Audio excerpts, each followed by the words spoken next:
አዳነች አቤቤ እኔም ልሽ እመቤቴ የኢትዮጵያ አምላክ ይጠብቅሽ። አሜን። ኢትዮጵያን ሀገራችንን ይጠብቅልን።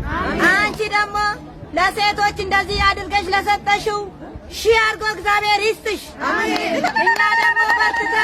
እኛ ደግሞ በርትተን አንቺን ለማኩራት ያብቃን። አሜን። ከእንጨት ሸከማ እንዳወጣሽን የተሻለ ነገር እንደሰጠሽን አንቺ ደግሞ የተሻለ ነገር ይስጥሽ፣ እድሜ ይስጥሽ፣ የሰው ፍቅር ይስጥሽ።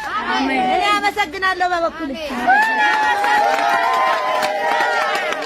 አዳነች አበበንም እናት ነሽ፣ እግዚአብሔር ይባርክልሽ። ክብርት ከንቲባችን እንወድሻለን፣ እናከብርሻለን። እድሜና ጤና ይስጥሽ፣ ኑሪልን። የደሃ እናት የእናቶች እናት ነሽና እግዚአብሔር እድሜና ጤና ይስጥሽ። አሜን።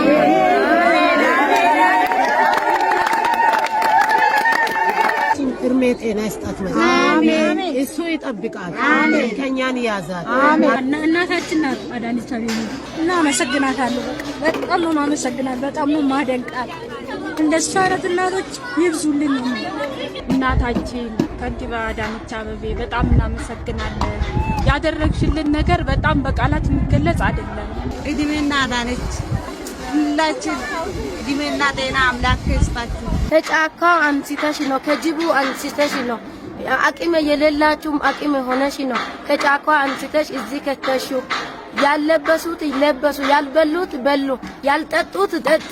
ባንቺ ምክንያት እግዚአብሔር ይባርክሽ። እዚህ ስራ በመግባቴ ደስ ብሎኛል። እንደ ሰው ልጅ ስራ ብዬ ወጥቼ የምገባበት ስንት ዓመት የተጨመረበት ኮሌት ነበር። ስለዚህ አሁንም የማመሰግናት መብራን የተሻለ እንጀራ ይስጥ፣ ክፉ አይንካት። መብራን እድሜና ጤና ይስጥ። ዶክተር አብይ እድሜና እንጀራ ይስጥ። መብራት እድሜና እንጀራ ይስጥ። አመሰግናለሁ።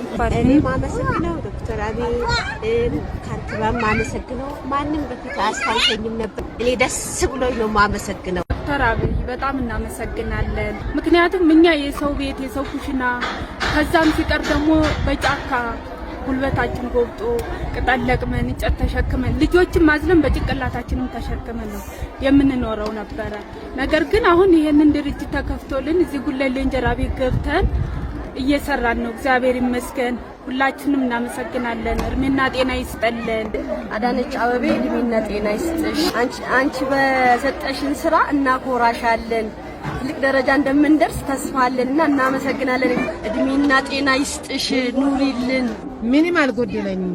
እግዚአብሔር እድሜ ጤና ይስጣት፣ ዛሬ ይባርክልሽ። አሜን።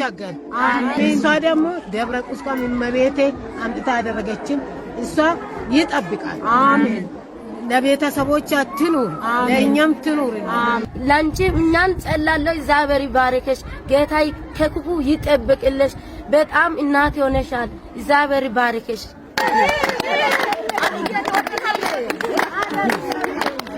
እግዚአብሔር እድሜና ጤና ለእሷ ይስጣት፣ የልጆቿ እናት ያርጋት። እኛም ደስ ብሎን እሷም ደስ ብሏት እንድትኖር ያርግልን።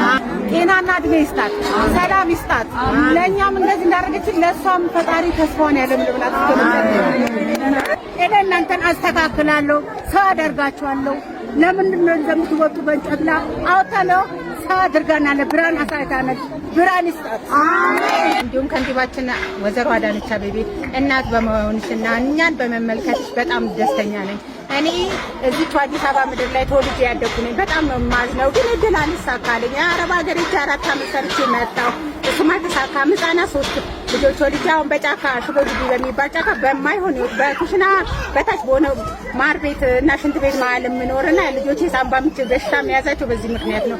እና ተወልጄ ባደግኩበት ሀገር እንደዚህ አሁን ተስፋ ቆርጬ ምንድነው መሆን ያለብኝ በምልበት ሰዓት ነው ይሄ ድርጅት እንደ እድል ሆኖ ይሄ ድርጅት የመጣው። በጣም ተደስቻለሁ። እዚህ ሰርቼ ህይወት ነገ ይቀየራል፣ ነገ ተስፋ እንዳደረግ አድርጎኛል። በአጠቃላይ የጨለመብኝን ብርሃን ሆነውኛልና ከልብ ነው ማመሰግነው። በጠቅላላ ህይወት የተመሰቃቀለብኝ ነበረ ከዚህ በፊትና ይሄ ስራ ደግሞ እግዚአብሔር ይመስገን ነገ ትልቅ ተስፋ አዝሎ ስለመጣ በፊት ማዝንበት በጣም ብዙ ማዝንበት ጉዳዮች ብርሃን እንዲሆኑ ነገ ተስፋ እንዲለመልም እና ሁሌ በጣም የምበሳጭበት ተወልጄ ባደኩበት ሀገር ጌታዬ ምን ነው እንደዚህ አንከራተትከኝ የምለው ነገር እንዲቀየር ለነገ ህይወቴ ትልቅ ብርሃን እንዲሆን ተስፋን በውስጤ ስላዘልኩ አሁን ደስተኛ ነኝ። ግራ በራሴ ላይ በጣም ከባባድ ውሳኔ እየወሰንኩ ነበር። እግዚአብሔር በሚያውቀው ድርጅት የመጣው ተስፋ አበራለሁ እና እግዚአብሔር ይመስገን በኢትዮጵያ ምድር ይህን ተስፋ ማየቴ